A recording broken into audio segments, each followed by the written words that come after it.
Majority Leader.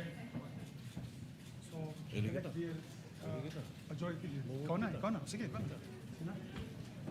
Mr. Presiding Officer, I move that we elect Senator Juan Miguel Subiri as Chairman of the Committee on Rules. Is there any objection? Duly seconded. The motion is approved. Thank you very much, my dear colleagues. My dear colleagues, I move that we proceed with the oath-taking of the Senate President pro tempore. I so move. And we will ask Senator Soto, the most senior member of this chamber, to proceed with the oath to our new Senate President pro tem.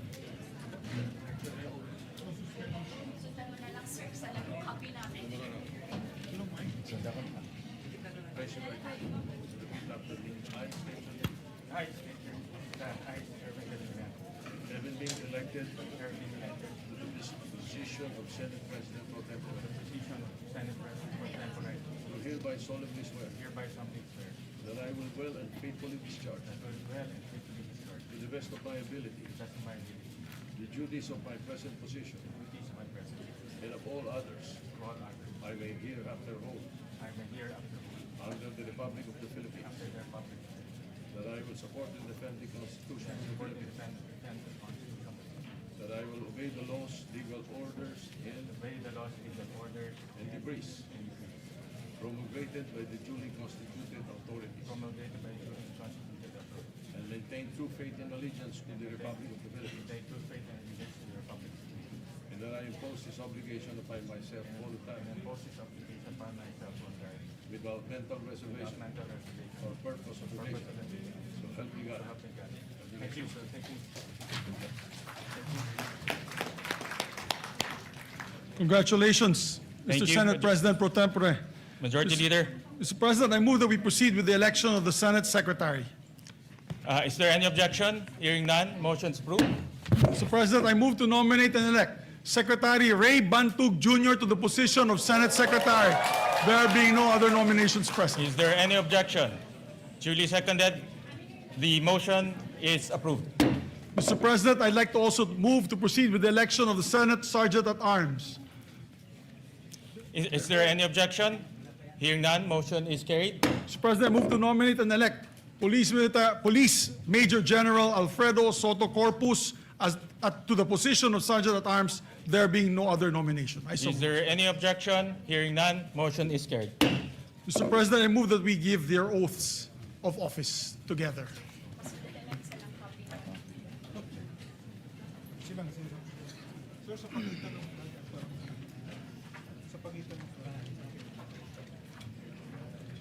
I state your name.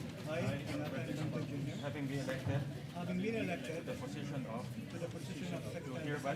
hereby solemnly swear that I will well and faithfully discharge to the best of my ability the duties of my present position and of all others I may hereafter hold under the Republic of the Philippines, I will support and defend the Constitution of the Philippines, that I will obey the laws, legal orders, and decrees promulgated by the duly constituted authority, and maintain true faith and allegiance to the Republic of the Philippines, and that I impose this obligation upon myself voluntarily without mental reservation or purpose of evasion. So help me God. Congratulations, gentlemen. Congratulations. Congratulations to the new Sergeant at Arms and to the new Secretary, our comebacking Secretary of the Senate. Mr. President, I move to elect the following senators as chairpersons of the following committees. Senator J.V. Ejercito, Chairman of the Committee of Finance. Senator Tito Soto, Chairman of the Committee on National Defense. Chairman Panfilo Ping Lacson, Chairman of the Committee on Public Order and Committee on Accounts. Chairman Erwin Tulfo, the Committee on Accountability of Public Officers and Investigations and Social Welfare and Rural Development. Chairman Senator Rafi Tulfo to the Committee on Public Services. Chairman or Bamakino to the Committee on Basic Education. Senator Kiko Pangilinan, Chairman of the Committee on Agriculture. Senator Risa Ontiveros, Chairman of the Committee on Health. Senator Lito Lapid as Chairman of the Committee on Games and Amusements. Senator Chiiz Escodero to retain his Committee on Housing, and yours truly, Senator Zubiri, as Chairman of the Committee on Foreign Relations. Is there any objection? Hearing none, the motion of the majority leader is hereby approved. Mr. President, I move to consider PS Resolution number 432. This is the resolution amending Rule 2 of the Rules of Procedure on impeachment trials to provide for the election of a presiding officer in all cases not involving the President of the Philippines. I so move, Mr. President. Is there any objection? Hearing none, the motion is approved. I move to adopt PS Resolution number 432. I so move, Mr. President. Is there any objection? Hearing none, the motion is approved. Mr. President, may we ask the Secretary to read the title of the measure for clarity and place on record the title of the resolution. Resolution amending Rule 2 of the Rules of Procedure in Impeachment Trials to provide for the election of a presiding officer in all cases not involving the President of the Philippines.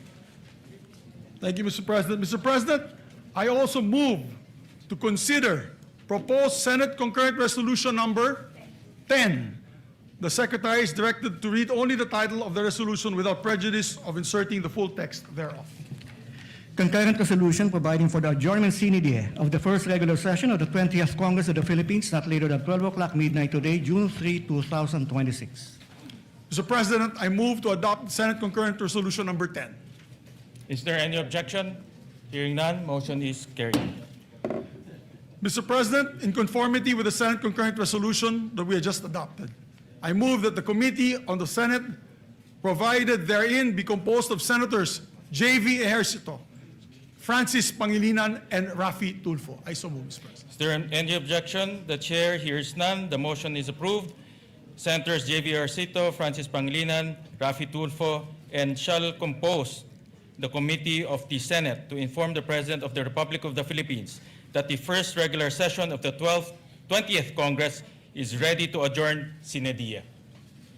Thank you very much, Mr. President. And just for clarity, the PS resolution we earlier approved is 430. The number is 430. 430? 430.